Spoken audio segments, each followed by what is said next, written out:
사랑하는 영락교회 지체들에게 주 안에서 평화 인사를 전합니다. 오늘은 2025년 2월 18일 화요일입니다. 오늘의 묵상 본문은 마태복음 8장 23절로 34절까지의 말씀입니다. 오늘 본문 말씀 8장 23절부터의 말씀은 이렇게 시작합니다. 배에 오르심에 제자들이 따랐더니, 이 말씀은 우리 22절의 말씀, 나를 따르라. 죽은 자들이 그들의 죽은 자들을 장사하게 하고 너는 나를 따르라. 아버지가 돌아가셨는데 그 장례를 죽은 자들에게 맡기고 나를 따르라 라는 말씀에 대해서 제자들이 따랐다라는 겁니다. 배에 오르심에 라는 말씀도 인자는 머리 둘 곳이 없다 라는 말씀처럼 많은 사람들이 따르려고 하죠. 사람들을 고치는 것을 보고 주님의 능력에, 그 능력을 보고 따르려고 하는 겁니다. 근데 주님은 사람을 고치고 사람들을 모으고 이런 것에 초점이 있는 것이 아니라는 것을 분명히 말씀하고 계시는 거죠. 주님이 말씀하시는, 주님과 함께하는 그 믿음의 길이 무엇인가 라는 것에 대해서 우리에게 말씀하고 계시는 거죠. 성화라고 하는 것, 성화라고 하는 것은 세상에 대한 절망입니다. 주님이 죄 가운데 오셨기 때문에 그 죄 가운데 성화가 일어나는 거죠. 나병 환자를 만지시기 때문에 그 나병 환자가 깨끗함을 입는 것입니다. 깨끗함을 받게 되는 것이죠. 주님이 영이 이 땅에, 성령이 이 땅에 오심으로, 거짓의 이 혈육의 육체를 입으심으로 성육신이 되시는 거죠. 성육을 이루시는 겁니다. 그런데 주님이 이 땅에 오셔서 우리에게 말씀하시고자 하는 것은 그 세상에 대한 죽음, 세상에 대한 절망, 그 속에서 천국을 사모하는 그 마음을 피워내는 것이다 라는 것을 말씀하고 있어요. 세상 가운데 이루려는 것이 아니라 하나님의 나라가 이 땅에 임하는 그 비밀에 대해서 말씀하고 계시는 거죠. 나를 따르라 라는 말씀에 제자들이 따랐더니, 따르는 제자들이 있더라는 겁니다. 24절에 바다에 큰 놀이 일어나 배가 물결에 덮이게 되었으니 예수께서는 주무시는지라. 주 예수님의 모습을 잘 보여주고 계시죠. 조건과 환경이 물결치고 난리가 났어요. 그럼 사람들은 염려와 두려움에 공포에 떠는 겁니다. 근데 주님은 주무시고 계세요. 주님의 붙들린, 주님과 하나 된 삶이 무엇인가? 그 초점이 밖을 향해 있는 것이 아니라 안을 향해 있죠. 땅을 향해 있는 것이 아니라 하늘을 향해 있습니다. 육을 향해 있는 것이 아니라 영을 향해 있죠. 주님은 평강 가운데 계시는 거예요. 주님은 평화롭고 평강, 하늘의 평강 속에 있어요. 주무시는 겁니다. 육신을 입었으니까 피로가 있고, 그러니까는 주무셔야지 육신의 피로는 풀리죠. 우리가 죽어서 부활하게 돼서 새로운 육신을 입으면 그때는 잘 필요가 없겠죠. 우리가 혈육을 입고 있는 동안은 자야 되는 겁니다. 주님은 주무시고 계세요. 25절에 그 제자들이 나와 깨우며 이르되 주여 구원하소서 우리가 죽겠나이다. 이렇게 고백하고 있습니다. 주여 구원하소서 우리가 죽겠나이다. 이게 고백이죠. 이 주님을 만나는 이 땅의 고백입니다. 주여 구원하소서 우리가 죽겠나이다. 죽을 것 같아야 돼요. 도저히 셀 수가 없는 겁니다. 죽겠어요 아주. 주님 구원하여 주십시오라는 진실된 고백을 주님께 드리는 것이죠.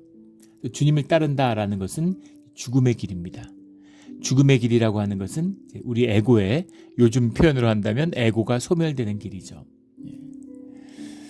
그 나라고 하는 존재, 내가 나라고 인식하는 그 나는 에고죠. 그 에고는 멸망의 존재예요. 내 육신이 죽는 순간 내 에고는 소멸합니다. 에고로 사는 사람은 에고와 함께 일생이 끝나는 거예요. 에고를 십자가에 못 박고 주님이 주신 형상, 나의 생명을 피워내서 내가 나로 살았던 사람, 그 자유함과 그 존귀함을 누린 사람은, 주님과 하나 돼서 산 사람은 주님께 가는 겁니다. 이것을 구원이고 이것이 부활의 길이죠. 주님을 향하는 길은 죽음의 길이에요. 주님이 우리에게 죽임을 먹이시죠. 죽음을 맛봐요. 보고 드셔보신 적 있나요? 뭐 보고국, 보고탕. 전 먹어본 적은 여러 번 있는데 사실 독이 있는 걸 먹어본 적은 없습니다.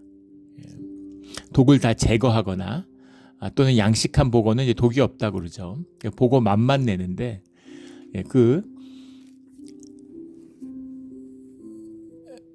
이 일본 사람들이 보고를 좋아하잖아요. 예전에 보고 다큐멘터리를 봤는데 복이 있는 걸 먹는 겁니다. 보고 먹다가 이제 죽는 사람들 가끔 나오죠. 일본의 뭐 유명한 시인인데 뭐 보고 먹었다가 죽기도 하고. 보고를 그 독을 즐기는 거예요. 그게 진짜 보고라는 거죠.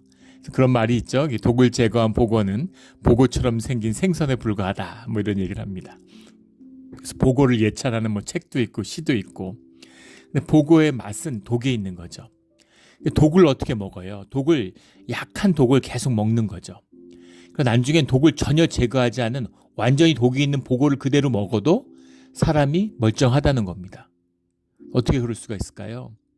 이 생명이 가지는 치유력, 생명의 면역력이, 이 생명력이 독을 이기는 거죠. 우리가 해독제가 뭐예요? 해독제가 독입니다. 해독제 독으로 만들죠. 우리 백신을 뭐로 만들어요? 균으로 만듭니다. 병균을 막기 위해서 병균을 주입하는 거죠. 독을 풀기 위해서 독을 넣는 겁니다. 독을 약간씩 넣을수록 그 독에 대해서 우리 면역력이 높아지는 거죠. 생명과 죽음이 맞부딪히면 늘 생명이 이깁니다. 생명의 힘을 키우는 거예요. 독을 조금씩 먹다 보면 나중에 독을 다 먹어도 사람이 멀쩡한 거죠. 이게 생명의 능력이죠. 그런 것처럼 주님을 따른다고 하는 것, 주님을 따르고 말씀을 따른다고 하는 건 죽음의 길입니다. 그래서 말씀을 만나면 힘들어요. 말씀을 만나면 우리가 주님께 애고를 못 박은 자면 말씀이 은혜로 다가오죠. 아름다운 그림을 보면 경탄이 나오고 기쁨이 나와야 돼요. 근데 거짓의 종교, 애고로 종교 생활하는 사람들은 하나님의 말씀을 만나면 정죄함이 일어납니다. 죄책감에 시달려요. 죄책감은 마귀가 쓰는 거죠. 애고의 사람은 마귀의 놀이개예요. 마귀가 마음대로 좌지우지합니다. 애고가 거짓이잖아요. 죄의 본질이에요. 그렇기 때문에 말씀을 만나면 죄책감에 시달려요. 아름다운 삶을 얘기하면 정말 아름답구나. 그런 삶을 살고 싶다. 이렇게 되는 게 아니라 나는 왜 그렇게 못 살았지? 내가 그렇게 못 산 이유는 뭐지? 이렇게 되는 거죠. 이게 세상의 본질입니다. 그래서 종교인들은 말씀을 피해요. 말씀을 피하기 위해서, 진실을 피하기 위해서 교회와 성전을 이용하는 겁니다. 그래서 말씀의 사람들은 이 교회에서 함께하는 것이 은혜인데 공동체와 함께하는 게 은혜죠. 근데 종교인들은 교회는 다니지만 공동체를 만들지 않아요. 공동체를 만들면 내 삶이 비치기 때문이죠. 내 삶이 보이기 때문이에요. 내 삶을 보이면 애통함이 있어야 되는데 다른 사람의 삶을 보면 안타까움이 있어야 되죠. 그것이 주님과 함께하는 공동체와 교회가 피어나는 길입니다. 근데 종교인들은 안타까움이나 애통함을 싫어해요. 당당하고 뻐기고 자신만만하고 우쭐해지고 이런 걸 좋아하죠. 애통함을 멸시합니다. 안타까움을 멸시해요. 왜냐하면 그게 자기 모습이기 때문인 거죠. 죄책감에 시달리고, 죄책감은 주님은 절대 죄책감을 이용하지 않습니다. 종교가 이용하죠. 마귀가 이용하는 겁니다. 죄책감이 들면 사람이 무기력해져요. 그리고 거짓이 피어납니다. 이게 종교인들이에요. 절대 죽지 않아요. 하나님을 위해 산다 그러고 하나님의 뭘 한다 그러고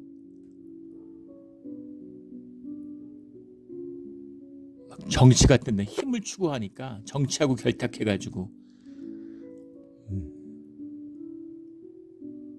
거짓의 사람들, 미움의 사람들. 종교인들은 늘 적을 만듭니다. 누군가 미워해야 증오를 투사해야 그래야 결속이 일어나고 그래야 힘이 생기니까 그런 것이죠. 주님을 만나 주님과 동행한다는 죽음의 길을 가는 사람들, 죽음을 살짝 맛을 보는 거죠. 죽음을 살짝 맛을 보는데 그 고난과 아픔을 이기고 생명의 사람으로 자라가는 겁니다. 이게 주님과 함께하는 길이에요. 주여 구원하소서. 우리가 죽겠나이다. 우리가 죽겠습니다. 주님 좀 살려주십시오. 그 고백이 주님과 함께하는 길이고 진실한 고백이죠. 이런 고백이 진실한 고백이로 진실을 마주하는, 도망가는 것이 아니라 마주하는 우리 모두가 되기를 주의 이름으로 축원합니다. 25절에 예수께서 이르시되 어찌하여 무서워하느냐. 본문의 구조를 보면 바다를 잔잔하게 하시는 것, 귀신 들린 사람을 고치는 것, 또 중풍병자를 고치시는 것. 우리 마태복음에서 9개의 이적이 연달아 나오는데 3개씩 묶여 있죠.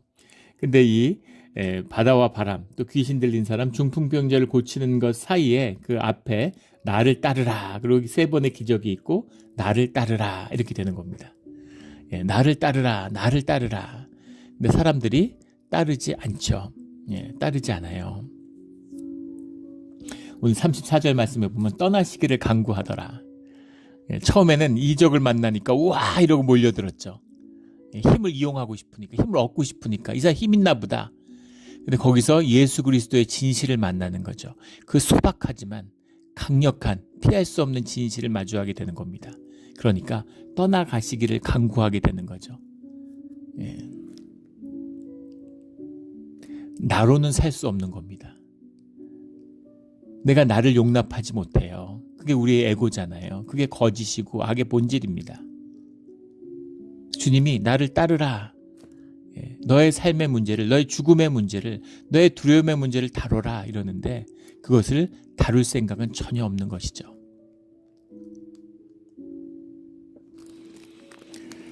예. 26절에 예수께서 이르시되 어찌하여 무서워하느냐. 이 무서워하느냐라는 말이 366회 나온다 그러죠. 매일 한 번씩 1년에 우리 성경 통독하시잖아요. 성경 통독하면 1년에 매일 평균 매일 하루에 한 번꼴로 만나는 겁니다. 예. 윤달도 있기 때문에 366회다 이런 얘기 하는데 예. 이게 두려움, 이 두려움이라고 하는 것. 두려움이라는 것이 뭐예요? 우리가 현실을 직시하지 못하는 것이죠. 현실을 직시하지 못해요. 그것을 우리의 내면 세계에서 두려움으로 표현되는 거죠. 왜 무서워하느냐? 어찌하여 무서워하느냐? 두려워하지 말라는 거죠. 두려움이 에고의 중심입니다. 우리가 에고를 왜 만들었어요? 두려움 때문에 만든 거잖아요. 예. 존재를 아주 무감각하게 만드는 두려움이죠. 두려움에 빠지면 그냥 무너지는 거예요. 그 창녕 전투라고 하는 대한민국 역사에서 가장 치욕적인 3대 사건 중에 하나가 창녕 전투죠. 병자호란 때 삼남에서 이제 병력을 일으켜 가지고 왕이 남한산성에 고립돼 있으니까 그걸 구원하러 가야 되잖아요. 그래서 군대들을 모집해서 올라오는데 이제 창녕을 넘어야지 되는 거죠. 근데 거기 수색대처럼 군대가 몰려오는지 안 오는지 남하하고 있던 청나라 군대 300명과 의왕군 지방에서 올라온 삼남에서 올라온 군대 4만 명이 창녕에서 마주했는데 4만 명이 괴멸하죠. 4만 명이 가진 조총, 이 화승총이 2만 정이었다는 거잖아요. 2만 정의 총을 가진 4만 명이 활을 든 300명한테 무너진 겁니다. 예, 있을 수 있는 일이에요. 예. 기관총을 들고 수리탄을 들고 로켓포를 들고 있어도 4만 명이 300명한테 지진 않죠. 400명이 활이 아니라 몽둥이를 들고 와도 300명이 사승총을 들고 있어도 이깁니다. 근데 왜 졌을까요?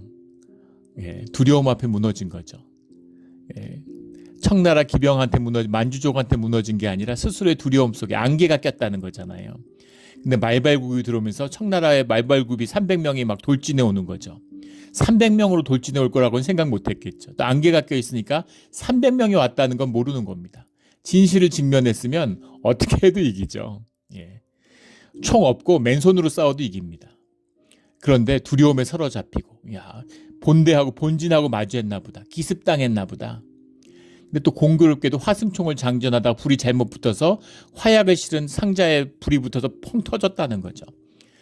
그걸 상대방이 대포를 쏜 줄 알고 그래서 완전히 이제 그 두려움에 서로 주랭랑을 치기 시작하니까 총도 제대로 못 쏴보고 무너진 거죠. 이게 두려움이에요. 존재를 무감각하게, 무기력하게 만드는 이 두려움에 빠진 거죠. 아직 아무 일 일어나지 않았어요. 파도가 치는 것뿐인데 죽으면 어떡하지? 이 파도에 휩쓸리면 어떡하지? 두려움에 떠는 거죠. 근데 주님께서 일어나서 어찌하여 무서워하느냐? 믿음이 작은 자들아 하시고, 믿음이 작은 자들아. 믿음이 작은 자들아라는 것이 이제 마태복음에 5번 나옵니다. 주님이 자신의 제자들을 부르실 때 이런 말씀을 하세요. 근데 이 말씀은 처음 그 성경 묵상할 때 참 이상했습니다. 믿음이 작은 자들아. 주님이 부르시는 믿음이 작은 자들은 우리가 보기에는 믿음이 강한 자들, 믿음의 사람들 같은데 왜 믿음이 작다고 그러실까? 믿음의 사람들아, 믿음이 강한 자들아, 믿음이 큰 자들아 그렇게 부르시지 않고 왜 작은 자들아 이렇게 부르실까? 종교의 사람들은 이것을 책망으로 받아들입니다. 죄책감이 있으니까. 그래서 우리가 믿음 없음을 주님이 책망하시나 보다. 우리한테 뭐라 그러시나 보다. 믿음 없다고. 믿음이 작은 자들아. 야단치시는 게 아니죠. 왜 믿음 없어? 믿음 있어야지. 그럼 믿음이 생깁니까? 믿음이 왜 작아? 커야지. 그럼 믿음이 커지나요? 야단치면 제가 애들한테 야단을 안 치죠. 우리 큰애가 18살이 되던 애 제가 기도하면서 주님 앞에 아주 제가 맹세를 했는데 다짐을 했죠. 맹세는 아니고 이제 애를 야단치지 말아야 되겠다. 야단칠 일도 별로 없었는데 야단까지는 아니고 이제 잔소리를 하잖아요. 이제 잔소리하지 말아야지. 그리고 한 6년이 지났는데 아직까지 잘 지키고 있습니다. 잔소리할 일이 없었을까요? 잔소리하고 싶은 마음이 없을까요? 있죠. 그런데 주님께 올려드리고 성인이 돼서 집을 떠나서 혼자서 잘 살아가고 있어요. 어떻게 봐도 나보단 낫죠. 18세 때, 20살 때, 22살 때 나보다는 훨씬 100배 낫습니다. 그래서 주님께 늘 기도하는 것 뿐이죠. 그리고 만날 때마다 1년에 한 주 정도, 한두 번, 며칠씩 보는데 잔소리하고 그러고 싶지 않아서 삶의 모습 있는 데를 품으려고 합니다. 그런데 애한테, 그리고 중요한 것은 잔소리 해봐야 안 된다는 걸 알기 때문이죠. 저 같은 사람도 잔소리 애들한테 자식을 키웠는데 자식한테 이야기해봐야 2번, 3번 얘기해봐야 안 된다는 걸 알아요. 주님께서 그걸 모르셔서 5번씩 이렇게 얘기를 할까요? 제자들에게 너 왜 믿음이 이렇게 작니? 이런 뜻일까요? 그런 뜻이 아닙니다. 정반대의 뜻이에요. 믿음이 작은 자들이 바로 교회입니다. 이 교회의 비밀이에요. 교회라고 하는 것은 천국을 사모하는 생명을 피워가는 것입니다. 이 생명을 피워나간다는 얘기는 세상에 대해서 절망했다는 얘기죠. 주님이 마태복음 18장 20절에서 말씀하신 2-3사람이 모인 곳에 나도 그곳에 함께 있다라고 하는 그 말씀. 부족하고 연약하지만 믿음의 사람들입니다. 믿음이 없는 게 아니라 믿음이 있어요. 믿음이 다만 작고 연약할 뿐이죠. 그 작고 연약한 사람이 주님과 함께 하는 겁니다. 주님이 이 믿음이 작은 자들과 함께 하시는 거예요. 그래서 그의 제자들을 부르는 말씀인 겁니다. 명심해야 돼요. 믿음이 작은 자들, 연약한 자들을 주님이 함께 하시는 거예요. 무슨 믿음의 히어로가 되고 믿음이 강한 자들을 부르시고 그들과 함께 하시는 게 아닙니다. 믿음이 강하다는 사람들이 있어요. 조심하십시오. 그런 사람들은 되게 종교인이에요. 거짓의 사람들, 미움의 사람들, 남들 정죄하고 심판하고 자기 문제도, 자기 가족의 문제도, 자기 자녀의 문제도 다루지 못하면서 세상 만사 심판 다 하고 정죄하고 의의 길 옳은 길을 다 하는 것처럼 떠벌리는 자들, 그것이 종교인입니다. 그래서 교회 안에는, 주님 안에서는 심판이 없는 거예요. 우리 마태복음 7장 1절에 나오는 주님 안에는 비판하지 말라, 심판하지 말라는 거죠. 심판은 주님의 몫이에요. 주님 안에 있는 자에겐 심판이 없습니다. 로마서 8장 1절에 나오는 정죄함이 없느니, 주 안에는 정죄함이 없어요. 심판이 없는 것입니다. 이것이 생명을 피워나가는 비밀이에요. 주님이 그렇게 우리를 부르시는 겁니다. 종교인들은 그렇게 모여가지고 심판하고 정죄하고 의에 그냥 교회 안에서 활개치고 남들 뭐라 그러고 손가락질하고 이러는 거죠. 새벽 기도를 왜 나오네 안 나오네 11조를 하네 안 하네, 그런 말 하는 사람 중에서 그거 제대로 하는 사람을 못 봤어요. 자기는 안 하면서 남들은 심판하는, 그게 에고죠. 그런 주님이 부르심, 주님과 함께하는 자들, 우리가 믿음이 작은 자들이죠. 우리가 교회입니다. 우리 믿음이 연약함 속에서 주님과 함께하는, 그래서 주님의 복을 누리는 교회, 믿음이 작은 사람들이 되기를 주의 이름으로 축원합니다. 곧 일어나사 바람과 바다를 꾸짖으시니 아주 잔잔하게 되거늘. 주님이 바람과 바다를 꾸짖어요. 사람들이 놀랍게 여겨. 이 놀랍게 여기는 이 놀라움이 뭡니까? 영광이죠. 지극한 가치, 인간이 만들 수 없는 가치를 느꼈을 때 사람들이 그것을 영광이다. 유대인들이 영광을 만났다. 이렇게 얘기하는 거예요. 원더입니다. 놀라움이죠. 그 놀라움이 우리 신앙의 출발이에요. 현상세계에 대한 절망이고 새로운 세상을 본 거죠. 눈이 열려서 새로운 걸 본 거예요. 현상의 너머를 본 겁니다. 본질을 본 거예요. 놀라움이 신앙의 출발이 되는 거죠. 이가 어떠한 사람이기에 바람과 바다도 순종하는가. 오늘 귀신을 쫓는 얘기와 바람과 바다를 잔잔하게 하시는 이야기인데, 바람과 바다는 꾸짖으시는데 귀신한테는 그냥 가라 이렇게 아주 간단하게 얘기하시죠. 이상하지 않으세요? 귀신을 쫓는 건 어려웠고 바다와 바람을 잔잔케 하는 건 현상의 얘기잖아요. 그러니까 오히려 그것은 존중하게 잠잠해라. 야 깔아앉아 이러면 딱 깔아앉고, 귀신은 막 야단치고 그럴 것 같은데 주님이 반대로 하시죠. 왜 그럴까? 바람과 바다는 물론 다 본질과 영의 역사입니다. 영의 역사라고 하는 건 육과 대비되는 이원적인 얘기를 하는 게 아니라 본질의 이야기라는 거죠. 본질의 이야기라는 건 뭐냐면 진실의 이야기입니다. 그 스트링이라고 하는 물리학자들이 이제 물리의 세계를 계속 파고 들어가니까 뭐 분자 안에 원자가 있고 원자 안에 소립자가 있고 전자와 뭐 이런 게 있고 쭉 이걸 하다 보니까 모든 물질의 구성은 같다는 거죠. 스트링이라는 겁니다. 파동이라는 거예요. 에너지의 파동이 물질의 본질이라는 거죠. 근데 그 파동이 묶여 있는 겁니다. 그 파동이 풀리면 모든 존재가 사라져 버리겠죠. 근데 그게 왜 묶여 있는가? 이걸 못 푸는 거죠. 벽돌과 우리 뇌가 같은 물질로 이루어져 있어요. 물질적 속성이 같습니다. 근데 전혀 다르죠. 어떻게 이럴 수가 있을까? 물과 벽돌의 속성이 같을 수가 있다니. 그래서 우리가 벽을 통과할 수 있다는 거죠. 물리학자들의 말에 의하면. 확률의 문제일 뿐이지 우리가 팔과 손바닥과 손바닥이 부딪힐 수 없다는 거잖아요. 근데 우리가 손뼉을 치는데 손바닥이 부딪히는데 이건 뭘까? 그 반발, 자기력의 그 반발을 느끼는 것뿐이지 실제 물질과 물질은 닿지 않는다는 거죠. 파동과 파동이 밀어내고 있기 때문에. 우리의 30조 개의 이런 우리 몸의 세포의 파동, 그것과 벽돌의 파동, 이것이 결이 딱 맞으면 사실은 확률적으로 우리가 벽을 통과할 수 있다는 겁니다. 그게 물리적인 실제라는 거죠. 믿어지세요? 그게 우리의 실제라는 겁니다. 그런데 주님이 말씀하신다고 하는 말씀이라는 건 뭐냐면 그 본질의 원천에, 주님이 말씀으로 세상을 만드시잖아요. 그래서 그 본질의 세계를 움직이는 그런 원천의 울림이죠. 주님의 그 파동이라는, 주님이 주시는 말씀의 파동이라는, 파장이라고 하는 건 모든 물질을 아우르는 거죠. 그래서 그 높은 파장 안에 작은 파장이 수렴되잖아요. 물결이 큰 물결이 치면 작은 물결이 큰 물결 속에 이렇게 스며져 들어가는 것처럼. 주님의 말씀이 물질 세계에 통하는 거죠.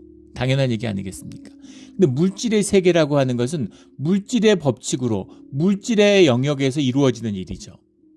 하늘에서 이루어진 일이 땅에서 이루어지게 하여 주시옵소서. 하늘에서는 이루어졌어요. 근데 땅에서 이루어지기 위해서는 물리적인 시간, 우리의 관점에서 시간과 공간의 변화가 필요한 거죠. 시간이라는 게 필요해요. 본질의 세계에 시간이 있겠습니까? 시간이 없죠. 시간이라는 거는 물질적인 형태니까, 시공의 문제니까. 이 공간적인 문제지 본질의 세계에는 시간이라는 게 없죠. 그게 영원인 겁니다. 그런데 귀신이라고 하는 것은 영적인 거에 속해 있는 거예요. 물론 물질적인 기반을 갖기도 하지만 기본적으로는 영적인 겁니다. 그래서 이것은 그냥 영의 차원에서 그냥 풀어져 버리는 거죠. 그래서 물질의 세계의 영역에서 본다면 영이라는 건 어떻게 할 수 없는, 어떻게 귀신을 쫓아요? 무슨 짓을 한다고 귀신을 쫓겠어요? 하지만 주님이 말씀하시니까 귀신은 그냥 떠나는 거예요.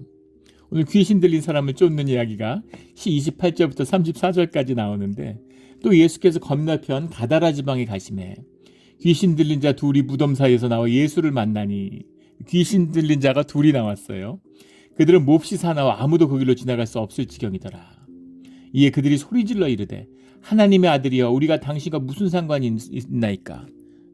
이 귀신 들린 자들이 아는 게 아니라 귀신이 아는 거죠. 귀신은 영에 속한 자들이니까 주님을 바로 알아봐요.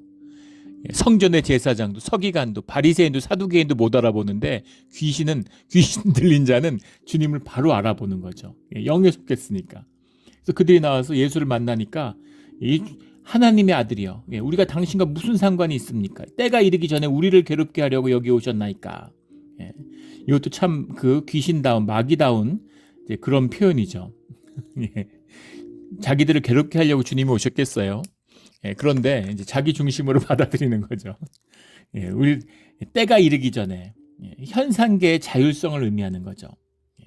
이 세상은 이 물리적인 세상이라는 건 일시적으로 마귀의 통치 아래에 있죠. 공중의 권세 잡은 자, 세상의 왕이잖아요. 그러니까 이것은 결국은 주님의 심판의 때에 가서는 멸망할 거고 거기에 대한 심판을 받을 것을 귀신들은 알고 있죠. 근데 지금 활개치고 있는 거죠. 근데 주님 왜 오셨습니까? 우리가 지금 활개칠 때인데 우리 심판하러 오셨습니까? 이제 끝내려고 오신 겁니까? 이제 우리 끝난 겁니까? 이제 이런 얘기죠. 여기 오셨나이까. 30절에 마침 멀리서 많은 돼지떼가 먹고 있는지라 귀신이 예수께 간과하여리되 만일 우리를 쫓아내시려면 돼지떼에 들여보내주소서. 아직 쫓아낸다고 안 하셨죠? 주님이 뭘 하실지 아직 드러난 게 없어요. 근데 마귀들이 우리가 사람을 붙들고 있는 걸 주님이 좋아하시지 않는구나. 하나님의 형상을 입을 인간을 마귀가 그 몸을 탈취하고 있는 걸 주님이 용납하시는 것, 주님이 그것을 용납하지 않으시겠구나 라고 생각하는, 주님의 섭리를 알아요. 주님의 뜻을 알아요. 하면 안 되는 짓을 알아요. 근데 하는 거죠. 근데 왜 하필 돼지떼였을까? 돼지떼가 있기도 하지만 돼지떼 가운데서 안식을 구하려고 했겠죠. 사실은 이 비참한 모습이 우리의 모습이기도 합니다. 돼지라는 건 부정함과 더러움의 상징이죠. 더럽고 부정한 것, 불결한 것을 우리가 좋아합니다.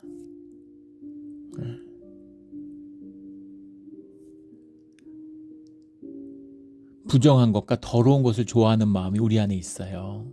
그게 우리 혈육의 비밀입니다. 우리가 죄를 좋아하고 악을 좋아하는 마음이 우리 안에 있습니다.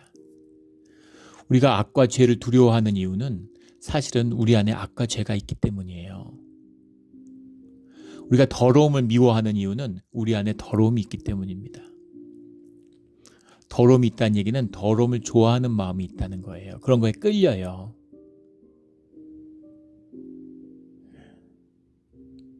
아유, 어떻게 저런 옷을 입어?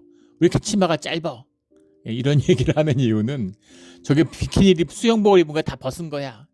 그런 것은 마음속에 그런 걸 좋아하는, 혈육에 끌리는, 욕정에 끌리는 마음이 있기 때문인 거죠. 그래서 두렵고, 그래서 화를 내고, 그래서 미워하고 정죄하는 겁니다. 왜냐하면 그게 나이기 때문이죠. 그래서 주님께 용서받음으로, 내가 용납됨으로 나를 용납하고 나를 용서한 사람들은 십자가의 사람이죠. 내 에고를 못 박은 사람은, 나를 용납한 사람은 다른 사람을 정죄하지 않습니다. 다른 사람 보고 뭐라 그러니, 뭐 기도를 하니 안 하니 이런 소리 하지도 않아요. 기도의 사람들은. 그 비밀이죠. 돼지떼에게 가게 해주십시오. 이렇게 간구하는 거야. 주님 아직 아무 말 안 했는데 자기들이 벌써 뭐 다 얘기를 해요. 32절에 그들에게 가라 하시니. 주님은 한마디 딱 하셨어요. 그냥 가. 보내주소서 하니 그들이 가라 하시니 귀신들이 나와서 돼지에게로 들어가는지라. 온 때가 비탈기를 내리다라 바다에 들어가서 물에 몰사거늘. 그러니까 그들 스스로 죽음으로 몰아가는데 돼지떼에 들어가니까 돼지떼를 죽음으로 몰아가는 거죠. 사람에게 들어가면 사람을 죽음으로 몰아가는 겁니다. 사람에게 들어갔다고 하는 것. 귀신이 사람을 어떻게 탈취할까? 사람이 영이 있고 하나님의 형상이 있는데 내가 뭐 등짐지고 등산하다가 갑자기 산에 숨어 있다가 귀신 들리나요? 아니죠. 내 동의 없이 내 영의 자리를, 내 본질의 세계에 누구도 들어올 수 없습니다. 내가 악과 교제하고 그것을 내가 인격적으로 받아들인 거예요. 그리고 어느 순간인가 삶의 주도권을 내어준 거죠. 그래서 세상에 종살이하는 것과 귀신 들렸다는 건 좀 다른 것입니다. 그래서 귀신이라고 하는 거, 관계가 단절된 극단적인 관계의 단절이죠. 예. 그래서 요새 뭐 히키코모리 이런 거 자기 방 속에 파묻혀가지고 막 그런 덕후 이런 거 이제 그런 그 취미에 뭐 몰두하고 사람들 아무도 안 만나고 굉장히 위험한 상태입니다. 사람은 그렇게 살 수가 없어요. 굉장히 위험한 상태에 있는 것이죠. 귀신에게 가라 하시니 귀신들이 이제 돼지떼에 들어가서 물에 몰사하는 귀신들, 마귀의 운명을 보여주고 있는 거고, 마귀와 함께하는 자리가 무엇인지 하는 걸 보여주는 상징적인 모습이죠. 34절에 치던 자들이 달아나 시내에 들어가 이 모든 일과 귀신 들린 자의 일을 고하니 온 시내가 예수를 만나려고 나가서 보고 그 지방에서 떠나시기를 간구하더라. 이것이 가다라 지방 사람들의 반응이었습니다. 구원의 불가능성을 말씀하고 있는 거죠. 사람으로는, 마태복음 19장 26절에 주님이 말씀하신 사람으로는 할 수 없는 일이에요. 하나님은 하실 수 있습니다. 이 구원이에요. 인간이 무슨 짓을 해도 할 수 없는 일입니다. 하지만 하나님은 하실 수 있는 일이죠. 그래서 이 마태복음이 말씀하는 교회의 비밀은 뭐예요? 주님과 부활하신 주님을 먹고 함께 떡을 먹은 자들, 교회입니다. 이것이 주님의 은혜를 누리는, 종교가 거짓으로 은혜도 다 속여가지고 복 받는다고 복을 받죠. 근데 그 복이 무슨 건강하고 뭐 돈 잘 벌고 자식들 뭐 출세하고 뭐 이런 것인 것처럼 다 현상이잖아요. 다 썩어지는 건데 썩어지는 것에 의미가 있겠습니까? 좋은 열매의 비유처럼 우리의 본질이 회복되면, 우리의 삶이 회복되면 그런 현상 세계는 누리게 돼 있는 거죠. 다 따라오는 것이죠. 삶이 풀어지는 것이죠.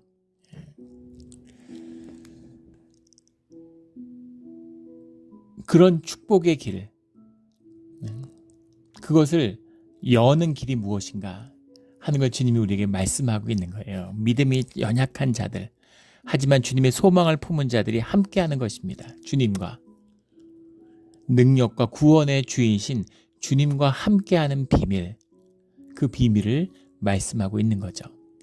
종교인들은 막 능력, 현상, 자꾸 거짓으로 막 슈퍼히어로 만들고 사람들 끌어모아가지고 막 무슨 굉장한 능력과 엄청난 일이 일어나고 있는 것처럼 자꾸 속이잖아요. 현상을 보니까 그게 커 보이는 거죠. 이 소탈한 주님의 이 소박함, 주님이 황제같이 보였더라면 알렉산더나 뭐 케이사르 같이 보였다 그러면 난리 났겠죠. 가다라 사람들이 다 무릎 꿇고 다 따라 나섰을 겁니다. 성을 쌓고 성전을 쌓고 뭐 난리 났겠죠. 뭐 우상을 세우고. 그런데 본질을 만나니까, 그러니까 떠나시기를 간구하는 거. 제발 우리 동네에선 잊지 말아주세요. 귀신을 쫓았는데 아픈 자들을 고쳐주는데 우리는 같이 못 살겠습니다. 우리는 에고의 왕국에 살아요. 에고가 왕노릇하고 에고 맘대로 되는 겁니다. 주님과 함께하기 위해서는 그 왕국을 허물고 에고를 십자가에 못 박아야 돼요. 그리고 주님의 삶과 함께하는 것입니다. 복이고 뭐고 다 필요 없어요. 내가 왕노릇해야 돼. 복 있으면 뭐해? 내가 왕이 아닌데.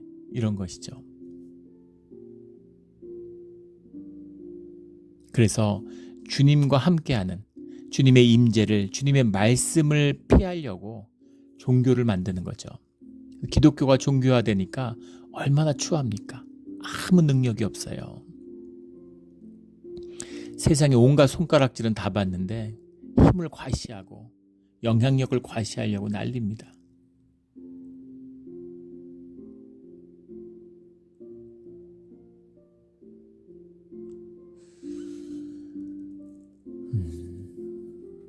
떠나시기를 간구하더라. 씁쓸하죠. 근데 이것이 우리의 모습이죠.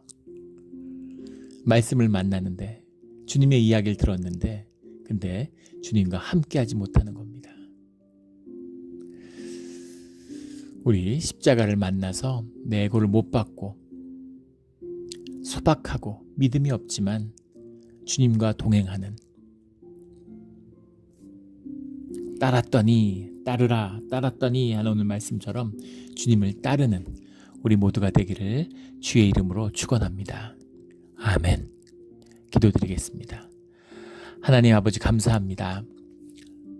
주님, 우리 만나주셔서 감사하고 귀한 말씀 주시니 감사하고 또 이 땅에 오신 것 감사드립니다. 십자가로 우리에게 구원의 길을 열어주신 것 감사합니다. 우리가 두려움으로 우리의 삶을 직면하지 못합니다. 우리가 거짓 애고로 우리를 십자가에 못 박지 못했습니다. 오직 주께 의지하오니 오늘 제자들의 고백처럼 우리가 주께 싸우니 주여 구원하여 주시옵소서. 오직 주님만을 의지하며 감사하며 예수 그리스도의 이름으로 기도드렸습니다. 아멘.